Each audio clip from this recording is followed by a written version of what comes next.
मालक सहकार्य करा. 16चे गटविजेते काळेवाडीकर आपल्या बैलांची नावं सांगून जाव.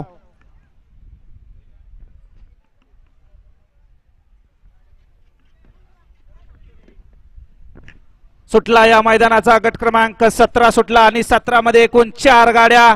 4 गाड्यांमध्ये या ठिकाणी रणसंग्राम पाहायला मिळतोय, परंतु मधल्याच रानाला टाप टाकला आणि निर्विवाद वर्चस्व.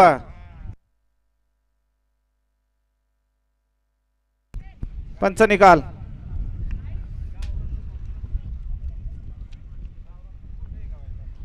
गट क्रमांक 17चा निकाल. आणि निकाल गट क्रमांक 17चा निकाल आहे. तास क्रमांक 3 वरून धावलेली गाडी भैरवनाथ प्रसन्न शिंदेवाडी साहिल रेणुश यांचं काळीज बादल शेठ या गाडीचा प्रथम क्रमांक आला. गाडी मालकाचं त्यावर बसणाऱ्या चालकाचं हार्दिक अभिनंदन. सुंदर अशी गाडी पळाली. रावल्या नकऱ्या ग्रुप शिंदेवाडी. सचिन